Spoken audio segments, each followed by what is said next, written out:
Don't hate me because I'm beautiful. So, 80s fans, you think you've seen it all? Yes. Okay, Max Headroom, get a load of this.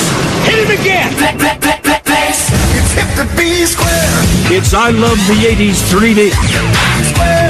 Snap out of it. And this is 1987. Probably the most 80s thing ever. The flicks. The fashions. Those are ugly. The trends. The tunes. The TV. Engage. Coming at you in tremendously trippy 3D. Whoa, just missed me. A totally awesome year that gave us these burning questions. What's the best way to kill your friend's mom? There was that scene I liked where they threw Mama from the train. Did Oral Roberts get scammed by God? God'll kill him? That'll be fun to watch. And Lee, Presson Nails, the perfect tool for nose picking? Like digging in. I actually think I got something there. Do you really want to jump? The answers to those questions, plus the awesome new sport of baby retrieval. Of course, everybody found little baby Jessica. Yeah, you never let a white baby die. And Moni Moni, a song greatly improved by adding the F-bomb. Go. Get laid. Because you love the 80s. Because you're still sporting that bolo tie. Admit it. They go really good with my shiny rattleskin boots. This is 1987 in 3D. Knocking you off your Barco lounger.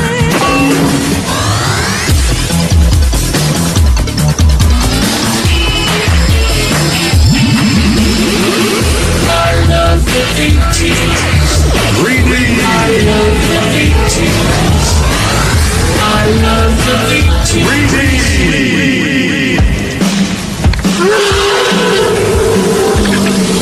Predator, all-time favorite right there. Stick around. Predator is basically the ultimate guy movie. A good sign of a guy movie is when there's all guys. Arnold Schwarzenegger. He was Green Beret in the woods, and they were chasing this predator who was invisible. The Predator is probably the best monster ever. The real bad part is when he kind of takes the mask off. Schwarzenegger has like the up-close look and says, One ugly mother. This big-ass creature with dreadlocks. The monster was so scary. He's got this mouth, you know, this like you see his little teeth, and he's kind of scary looking, but then when he yells at you, he goes, "Wah!" And his face opens up, and you're like, whoa! He looks like a toothed vagina. Bad idea. The beauty of Predator is that Arnold got his ass whooped. For once, I actually believe Arnold was a human being and not some creation. If it bleeds, we can kill it. And then he starts laughing. Because he's going to blow himself up.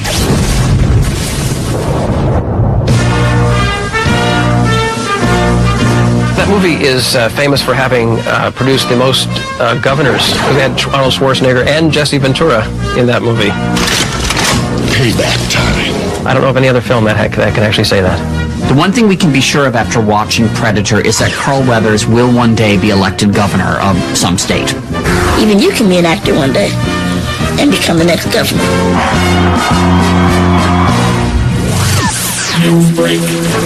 Scandal rocks the world of TV evangelists. It began with Oral Roberts' plea for $8 million, or, as he told his viewers, God would call him home. In 1987, Oral Roberts was in a pickle. The forces are closing in on my life. Oral Roberts was this famous televangelist who announced that if people didn't send him $8 million, God would kill him. God told me to do all of this. God'll kill him? That'll be fun to watch. No, he didn't say kill. He said call him home. And then kill you in your bed. You're reading too. While your family sleeps in the other room, I will kill you down like a dog. It made you think that God was like an Italian guy named Vinny. I know I'm all powerful, and I could probably get it from anywhere else in the world, but you gotta get the $8 million, or I pop a cap in your ass. First of all, who names their kid Oral? I always thought it was a dirty name, kind of. Oral. A minister with the first name Oral. That's like a prisoner with the first name Anal. He got his message out. I couldn't do it alone. You helped me. And a lot of people listened and sent their money. Of course, there are 8 million blue-haired old ladies who can figure out how to mail it. I'm sending it $1. Oh no! Oral Roberts is going to die! It worked because he came out later and said that he got this $8 million. And there were angels and, like harps and doves and things like that flying around. Essentially, Oral Roberts revealed God is a shakedown artist. How stupid people are. Who's wrong, really? Is he wrong for saying that, or the people who sent him $8 million? He's going to hell. I'll see him down there and beat his ass. I love 87. Max Headroom. I love Max Headroom. Max Headroom was the original talking head, even before Fox News. He's probably the most 80s thing ever. Yes. Max Headroom. Max. In 1987 was sort of the beginning of the Max Headroom assault on culture. When his series came out, you finally learned he got the name because the man who became Max Headroom smacks into this parking barrier that says maximum headroom. His brain is downloaded into a computer. He becomes Max Headroom. Yes, this same show is being watched by people all over the world. People thought, oh, this Max Headroom, that's the shiz it. It was sort of this idea of like hybrid human cyborg. Is he a real person or is he a computer-generated person? You need a jawline that you could seriously cut stone with. Jaw unmistakable. It was just a head. That's what scared me. Where was his body? You talk like this. Yeah, it's like the computer with Tourette's. Ask. Max Headroom was kind of a digital Jim Carrey. He was always going, Max came in, hit hard, and disappeared. That's what you're supposed to do when you're a pop culture fan.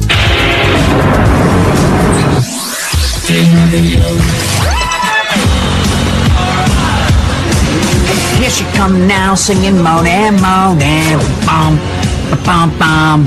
Billy Idol is a badass and would never date me in a million years. And Billy Idol always had this sort of sneer. You did this, right? Yeah.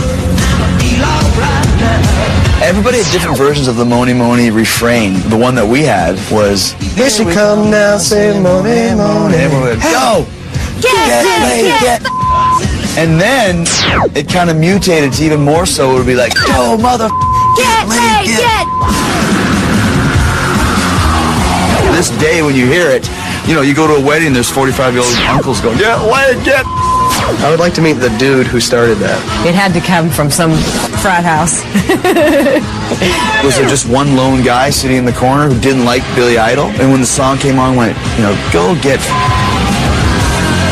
I don't know how that thing started, but I just wish it would stop. Get!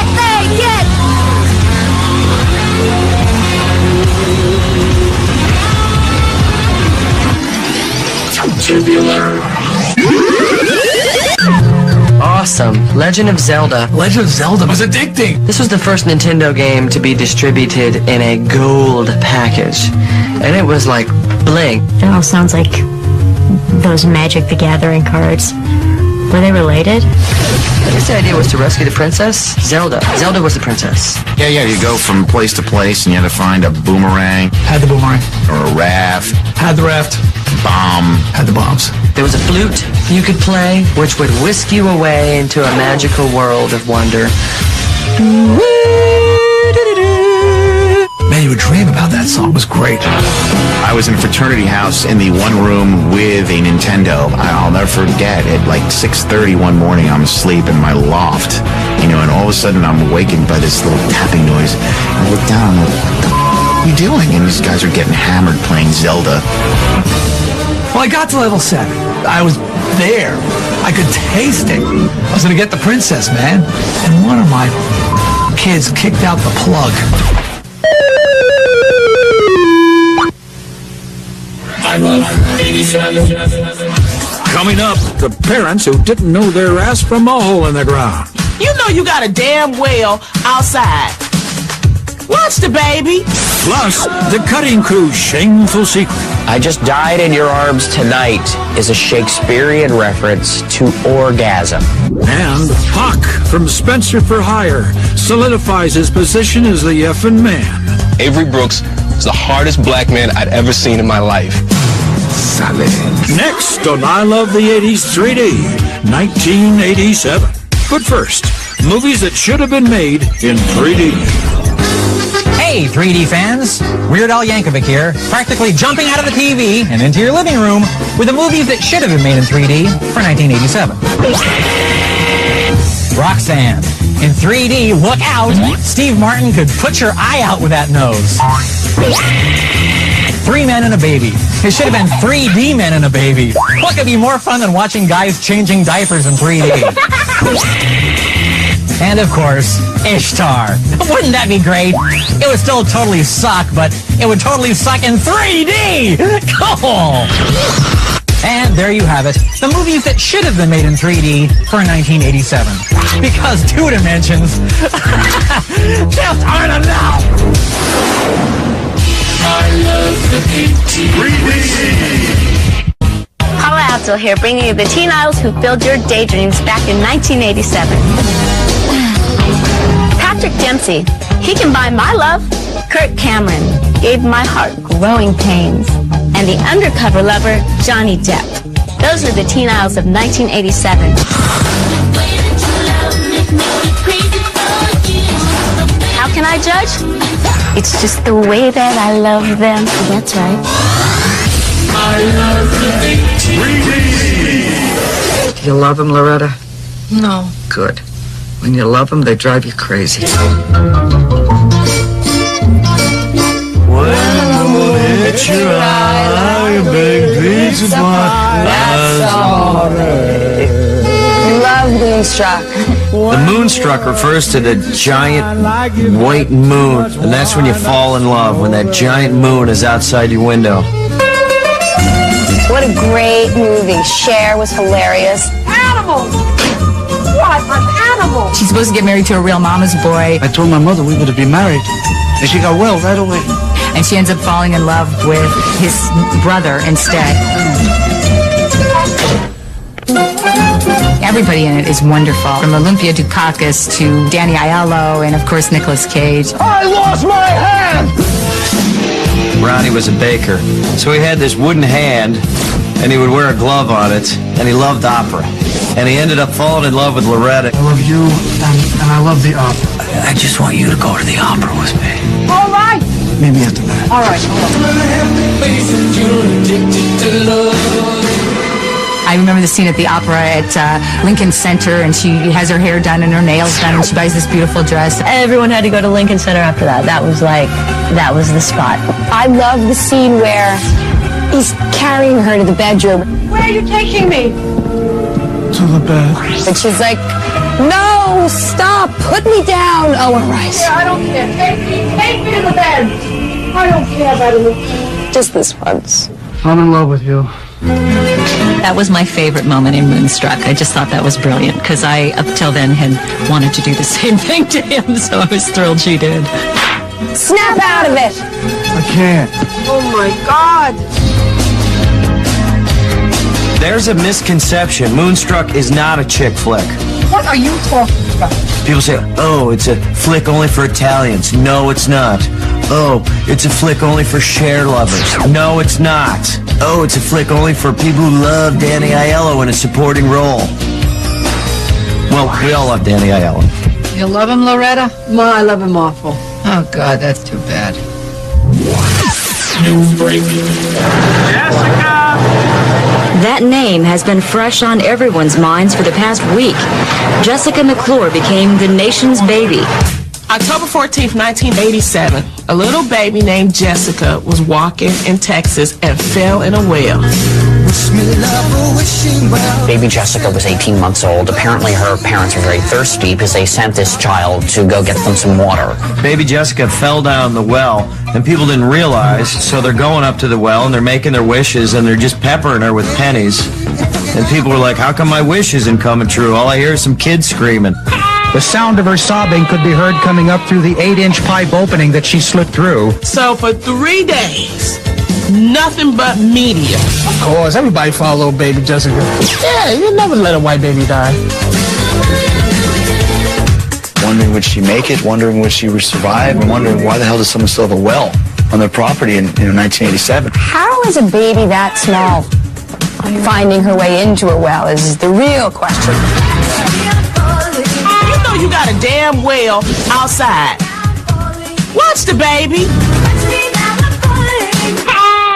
Through the night, the small army of rescuers trying to get to little Jessica McClure had to chisel their way down through solid rock. They was tearing up that backyard. It was like a big, rescue party went in and got her out of the well. All I can remember is this little footage of this little squirrely, dirty baby with, hair stuck to her head. They're, pulling her out of the well.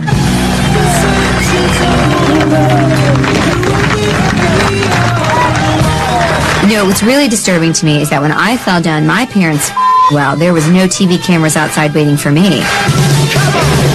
How's she doing now? Is she blaming her parents for not having a cover on the well? I'd be pissed every day of my life, even when I'm 19. What do you know, Mom? I fell down a well! You let me fall down a well! She looks good now, though. She'll be in Playboy soon. They'll put her in a well setting. A little baby clothes. Oh, that's sick. I like it. I like it a lot. These are the amazing Lee Presson Nails. Lee Presson Nails are this incredible invention. We were the best. Every good New Jersey girl had these. The Lee Presson Nails come in a kit. They put them on with stickers. Can you imagine? No glue, no mess.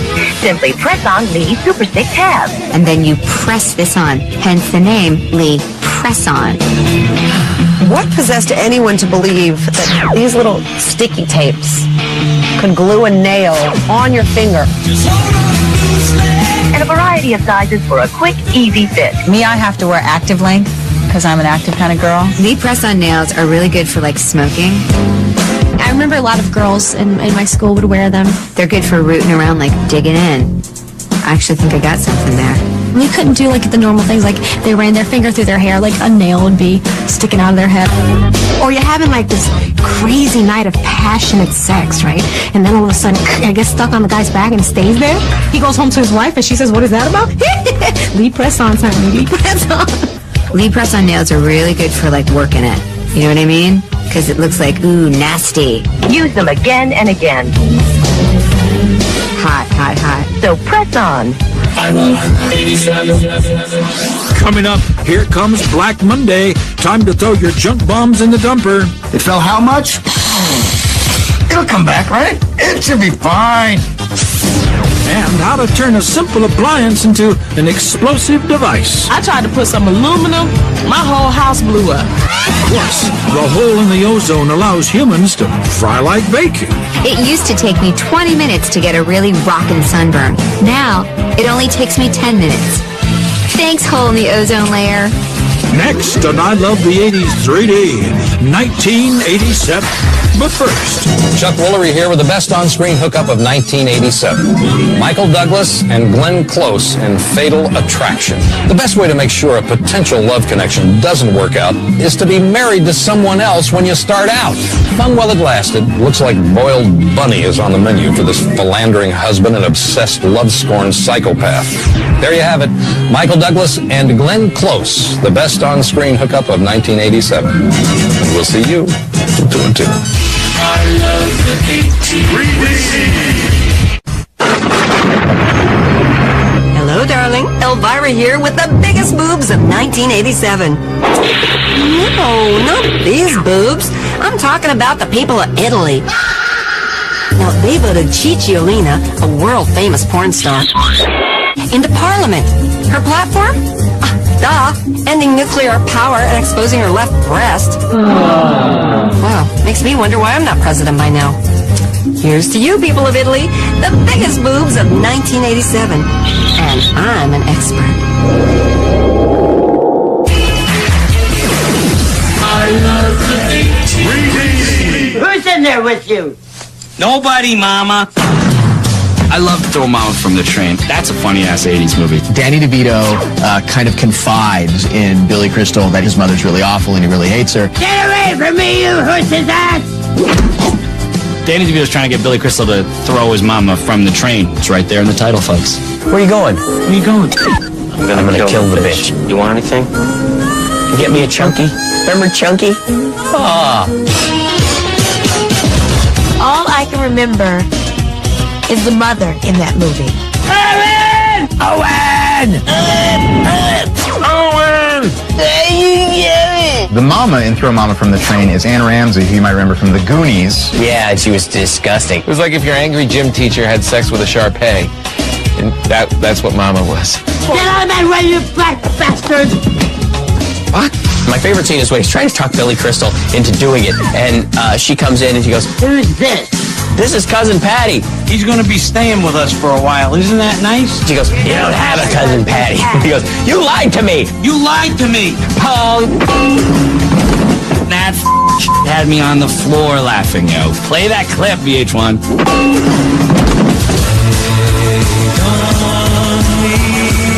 There was that scene I liked where they threw Mama from the train. What are you doing to my mama? They don't actually throw her from the train. She does end up dying at the end of the movie, which is really sad. Did you, no. Natural causes. I would have killed her 5 minutes into the movie. She would have been a done deezy. Oh, Mama! Bust me out. The microwave oven is the fastest growing appliance since World War II. I was all about microwaving in 1987. Oh, I like microwaves. They cook things awful fast. Say you've got a baked potato. In the old days, 9 weeks minimum. Microwave, done. The first ones that would come out would just melt stuff. Microwave ovens are great. Now I can destroy a meal in a quarter of the time. I want something that's going to cook my food quickly, but only in like 2 spots.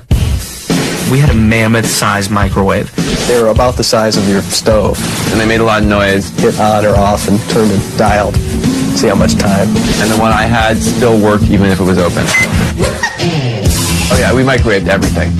That was the fascination. My friend's mom, they had the microwave first, you know, and she would make chicken in the microwave. It would taste like rubber. It was like the worst chicken. You could bake a cake in the microwave. I found that you put a marshmallow in the microwave, it gets like huge, like the Stay Puft Man. You could microwave bacon, and people did. People still do. There's some people that thought you could put everything in a microwave, and you can't. People just thought you could pop an egg in there and boom, you're cooking. As if it wasn't easy enough just to do it on the stove. No. If you do it right, almost anything can burst into flames. I tried to put some aluminum, my whole house blew up.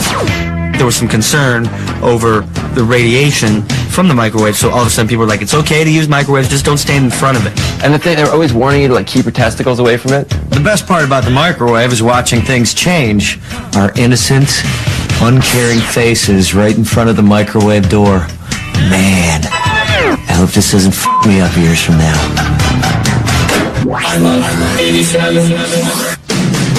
There is a decline in ozone in the Arctic region. Some scientists came out and said, you know that ozone layer thing keeps us kind of warm and insulated and keeps temperatures regulated and all the weather systems kind of running properly?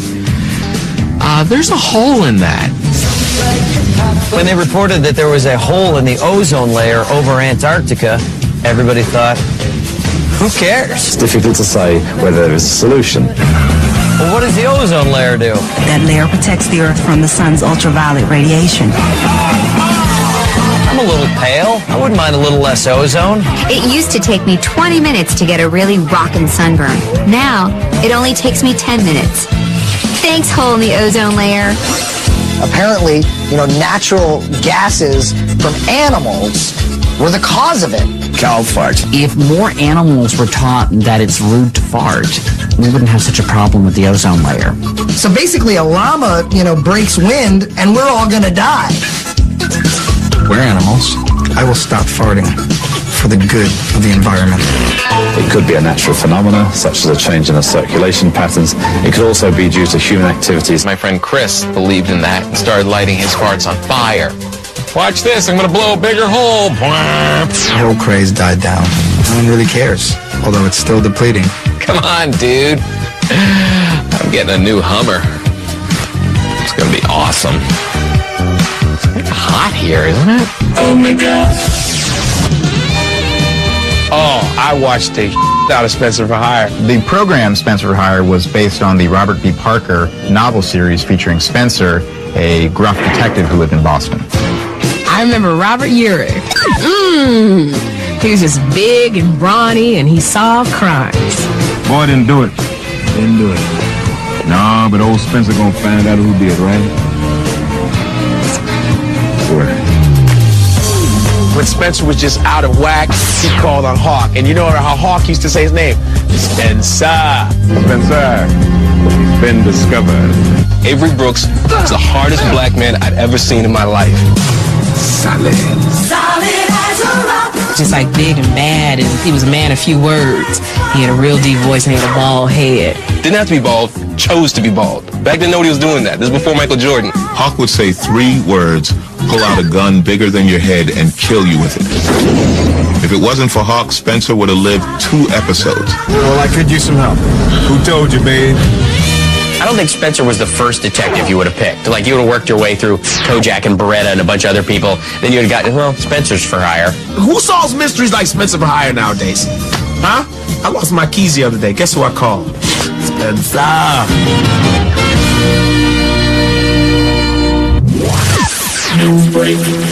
It is a day that will be in bold print in history books. Black Monday, October 19th, 1987, when the stock market went into a free fall. Dear God, it's Black Monday! Oh, I lost a fortune! United States lost $1 trillion in that one day alone. In trading rooms on Wall Street, there was panic. You saw pictures of the stockbrokers, they were looking like, what's this deal? Take 75,000. We gotta get out of here, head for the hills. Everyone's going crazy. The only thing that benefited from Black Monday was sales of diapers, because everyone on Wall Street was peeing their pants. When Black Monday hit, I don't think the yuppies knew how bad it was. This is horrible! Now all I have is $87 million! It fell how much? It'll come back, right? It should be fine. And the next day, stock went up 100 points. On Tuesday, the stock market rebounded, posting a 102-point gain in the Dow, the largest one-day increase ever. I remember it didn't mean a damn thing to me because we didn't have any money. So who cares? I love 87. Coming up, the horniest mannequin in film history. Kim Cattrall comes to life and then, starts everybody in the store. Plus, the shampoo ad that really pissed people off. That's a wig! Her hair don't look like that. That's a wig. And Danny Glover speaks, and the movie Cliché is born. And every time Mel Gibson gets into some crazy Danny Glover has that famous line. I'm too old for this. Next on I Love the 80s 3D, 1987. But first... Hi, I'm Alan Thicke, the Love Doctor, here with your prescription for the hot moms of 1987. Anne Shadeen, Alf, out of this world hot. Katie Seagal and Married with Children, my favorite name. And Mel Harris, 30-something different ways to show the love. Those are the hot moms of 1987, and I'd squeeze them all on my couch.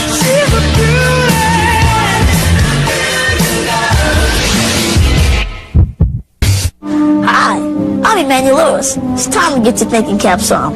This is a pop culture term of 1987. Skank, now, originally used to mean a bad smell or a filthy surface. In the 80s, this term referred to a girl who was sexually promiscuous. For example, she's a skank, but I like her anyway. Now that was a pop culture term of 1987. You've been schooled.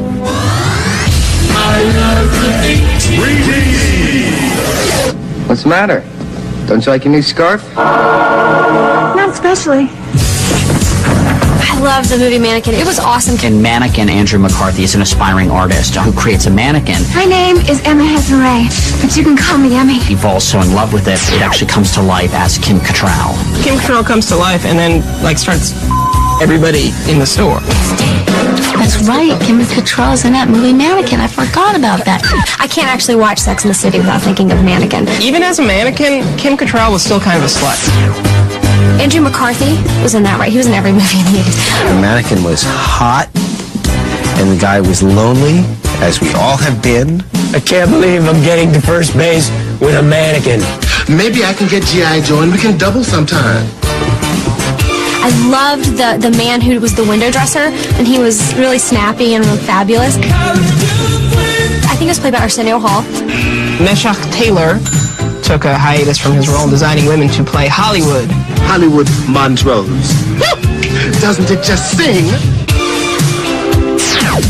Surprisingly, Andrew McCarthy and the mannequin did make a very good couple. They go out on dates and rendezvous, but then when somebody else would see him, right, and then she'd freeze.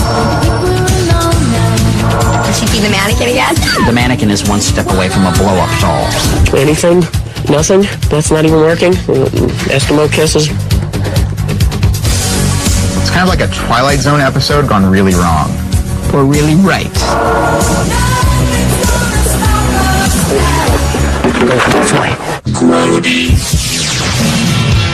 Bolo ties were cool. They were like shoelaces for your neck. A bolo tie, I believe, is otherwise known as a Texas tie. It's inspired by the lasso, obviously, because it's all braided and things. It's like a shoelace held together by a brooch. It's the ugliest thing I ever did see. Horrible. Hey, that's good. Like a big girly necklace for a man. And he's like, I'm ready to go out to the club tonight, honey. They go really good with my shiny rattleskin boots. But it spread. It wasn't just in southern places. You could get these at Chess King. That was a big deal. How did it make that switch? It's a big jump from country to new wave. And then they sort of mutated, and then people were wearing bolo ties that were like a scorpion stuck in shellac. It's more like a sex toy, isn't it? It just made you look real macho, and you know, I used to walk around saying, yeah, you know, I own like 30 head of cattle. It was the cool thing. I think that with the collar flipped up just a little bit, maybe a Levi jacket. Getting a little bit of edge. I used to wear a bolo tie and Dwayne Wayne glasses. Do girls wear bolo ties too? Maybe I did. I don't remember. Why? Who told you? I should be dead. How did I make it through life? Is there a picture somewhere of my head half shaved, one earring on, and a bolo tie? Love me, Damon. And they did. If I see somebody in a bolo tie, I'm walking in the opposite direction. I'm going to strangle him with it. Those are ugly.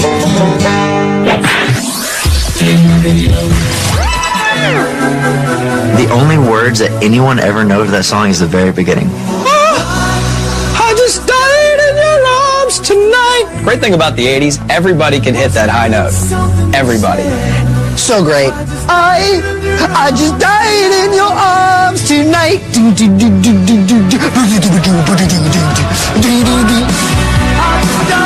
just died in your arms tonight.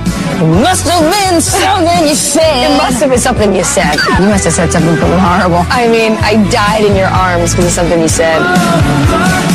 I just died in your arms tonight is a Shakespearean reference to orgasm. This girl got him so going that he finished early. I'm not making it up. I promise you that's what the song's about. I think it means, as we're slow dancing, say at my cousin's bar mitzvah, and she says, honey, I'm sorry, you know, we're through. You're dumping me from Moisha? That's how I interpreted that song, that the girl's dumping him from Moisha, the Hasidic guy. Is that right?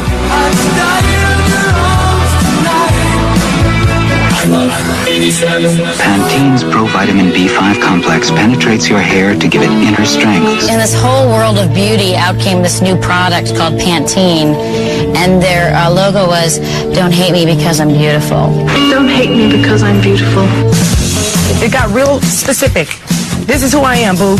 Don't hate all this. My hair used to have a mind of its own. Steven Seagal's wife, Kelly LeBrock, did those ads, and I don't think they did her a lot of good. Don't hate me because I'm beautiful. Kelly LeBrock, actually, she got that expression from me because I used to go around saying to people, you know, don't hate me because I'm beautiful.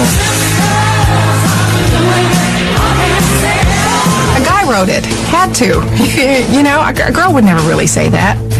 You know, she might think it, but she wouldn't say it.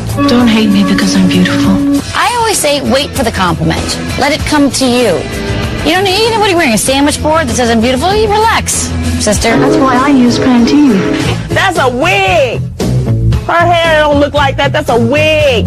No, it didn't happen overnight, but it did happen. When that campaign came out, I thought, oh my God, amazing. Somebody's reading my mind. Don't hate me because I'm beautiful. I've been having that problem all my life. Pantene shampoos and conditioners. Serious care for beautiful hair.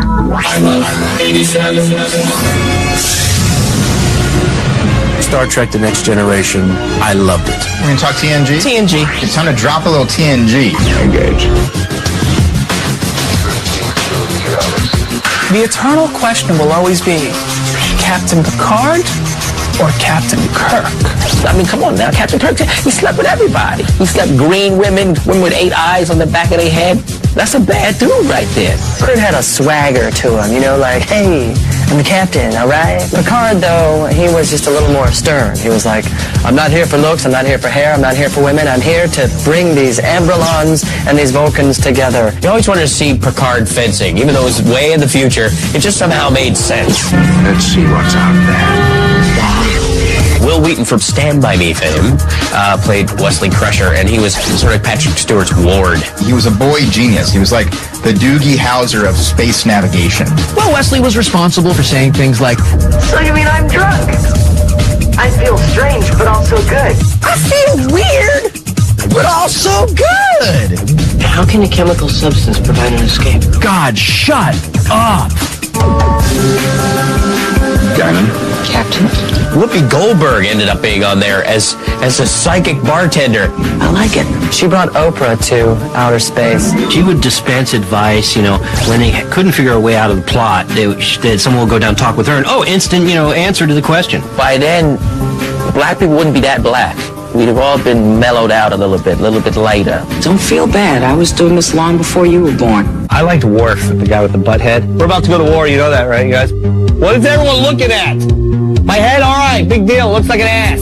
I think we shall end up with a fine crew. Star Trek is an icon. I mean, they can do Star Trek the next generations, and people still gonna watch it. I never really quite understood what they were doing out there in space, other than getting into trouble every week.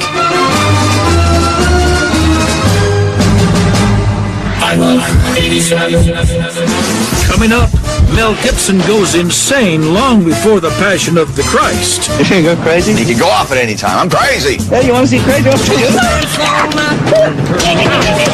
Lethal Weapon, next on I Love the 80s 3D, 1987. But first, craving some 3D bonus material and 80s ringtones? Log on to VH1.com. Make sure to check out V-Spot. Guilty, not guilty of 1987. The less than honorable Harry Anderson presiding. Defendant, Tammy Faye Baker. Charge, visual perjury. T-Faye stands accused of never letting the light of day hit her mascara-covered, pancake maked-up skin. The verdict? Guilty as sin. Sentence? Keep the makeup on. The court of 1987 is now in recess.